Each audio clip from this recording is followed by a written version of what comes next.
Hello everyone, this is my first card video.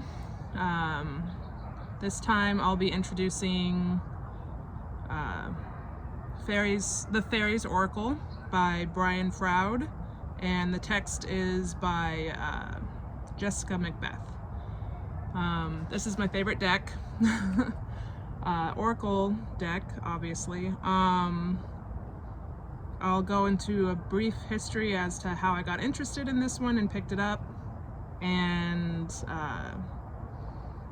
pull a couple cards just as an introduction. And yeah, I think I will try to introduce all my decks, and then I'll probably be alternating between all of them afterwards. So yeah, there's this one other Oracle deck. Then I have two tarot. I have not really much experience with tarot, but my friend says they're pretty straightforward, so hopefully I will get the hang of those eventually. But we'll be learning together, right? Anyway, so quick introduction. I got into Brian Froud's artwork a couple of ways. First, because I am really big on the movies he was involved with. He was really big involved in the artwork for the puppets in The Labyrinth, and he was involved in The Dark Crystal, I believe. Anyway, I love both those movies. The creativity involved just blew me away. Anyway, eventually, when I met my friend, she had this book, which was Good Fairies, Bad Fairies, and the artwork is unbelievable. Anyway, eventually I came across this deck with this, a good amount of his artwork. Well, it's all his artwork, obviously. I had never worked with cards before, and they seemed pretty intuitive, so I will do a couple cards from this deck and we can look up the meaning. I'll give my first impressions first. I don't have any specific questions, so I guess I'll just put it out there for the collective and see what they have to say. Anyway, here I go.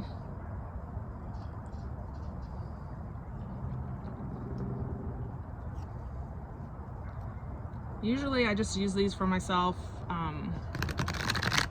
when I'm feeling like I need to work through something and needing some guidance.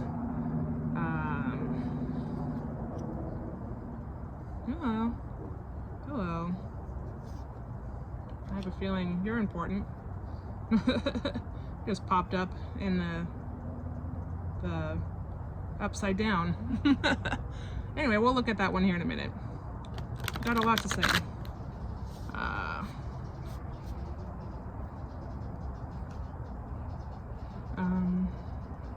Yeah.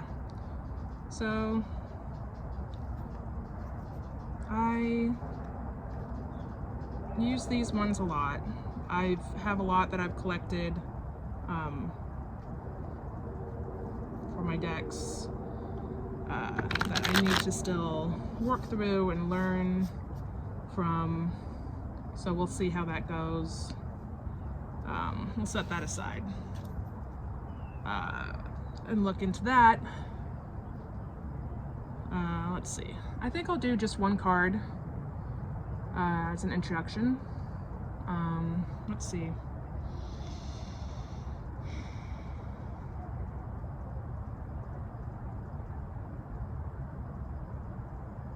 What would help us as a collective at this time? Oh, Loscana 39. So, my first impression, well, first of all, I love frogs in general, so she's beautiful. Frogs to me hold a lot of meaning for transition. There's a lot going on in the background with this card. I want to say there's a lot to gain with this one. So let's look it up. Good impressions overall, and it's right side up, so I'm happy about that. I'll give you a closer look here in a minute. 39. Just gonna. All right. So this is what's gonna. It's a bit of nudity in this deck, but yeah. Anyway, what's gonna. Sunken treasure, discovery of self, and adventure. I'll do a quick first paragraph reading of it.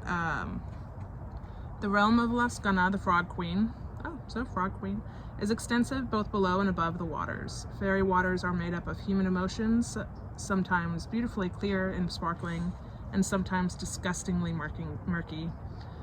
Different fairies are attracted to different waters. You would hardly expect to find the Soul Shrinker, card 55, or Old Gluminous Doom, card 56, happily splashing in the clear or sparkling waters. Although you might find Nellis, the Alchemist, card 27, at a murky pool, holding her nose as she waves a clarifying wand over it. Most of the bright fairies avoid such places. However, Lascana knows that there are treasures lost in disasters or abandoned by pirates to be found in the murkiest of waters. So exploration is what this card is all about, and going through exploring and seeing what we really are, warts and all. So I think it's a good sign starting out. I'm all about exploration, and I think I have a lot to learn, which is probably what they're trying to say. A lot to learn, Jen. Let's see what 5 had to say. First, we're gonna want to, this is a different type of card within this deck. They're called the Singers. I'll let you take a quick look. Very more on the spirit side. Number 5, She of the Cruach. Let's see what they have to say. The receptive principle, nurturing and fertility. This is the great goddess, the many-named mother of all, and all goddesses are attributes or aspects of her. Her cup, the Cruach, overflows with bounty for all. She is the yin energy of the universe, nurturing, compassionate, and wise. She gives form and brings into manifestation the will and life force of he of the fiery sword. His is the intention, the action, and hers is the manifest reality. In a sense, she is the Cruach holding all the worlds within her being. Okay. So,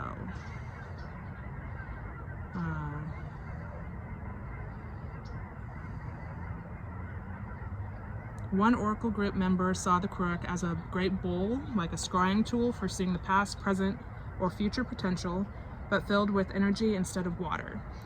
Within it, he saw a tower with a moon above it, a farmhouse, and many other bits and pieces of our world.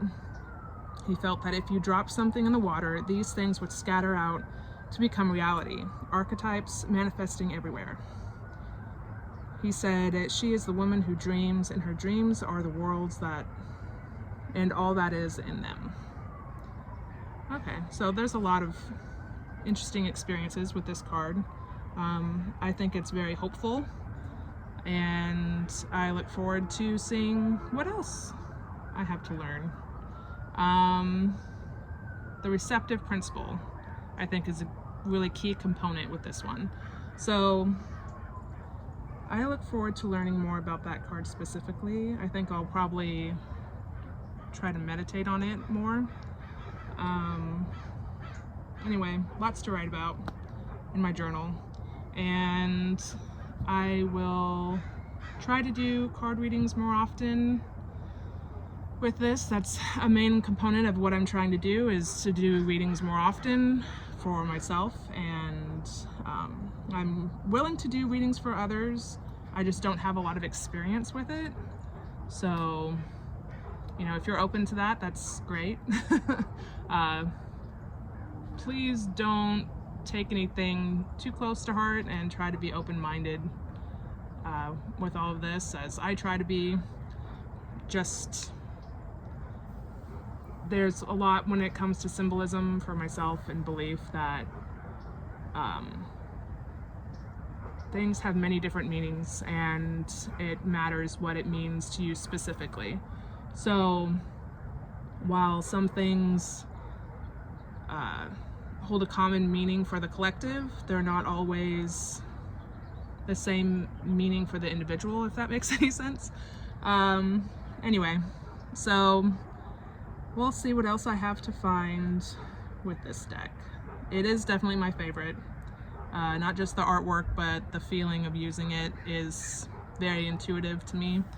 I have a lot of decks from another brand that I collected called Threads of Fate, and I don't know if they're still selling decks, but I got most of them from, I think it was kind of like a crowdsource thing. Anyway, my memory is horrible. But those are the majority of what I'll be introducing, more decks from that brand. I have 2 tarot decks and I have 2 oracle decks. One of them is from that brand and the other one is being this one. I also have a card deck for runes, and usually runes you're using stones or bones or, you know, some natural material like that. I'm more used to using cards, so when I saw a deck based on runes, I was like, oh my gosh, I gotta try using it, and I loved the symbolism and meaning into it. So I'm going to study those and hopefully get used to using them. I will do those, I think, once a week. I might change it to doing it more often, but that's from, again, from Threads of Fate. It's the Runic Oracle Sunstone. They have some pretty good artwork in my opinion. So you'll have the index card so you can find the symbols quickly. Book to look through them. Some nice artwork. Anyway, I look forward to studying those more. I hope that I get to do this more often and we get to know each other better. Got any questions for me? I am open to most questions, within reason, of course. I'm not really here to argue about belief, and it's been my basic opinion when it comes to religion and all that stuff, that as long as you're not hurting anyone, you know, your beliefs are making you happy, then that's great. So we will be continuing this in the future, and hopefully I get some more different kinds of videos out there soon. Thank you for watching, and if you like what you saw so far, like and subscribe. Thank you.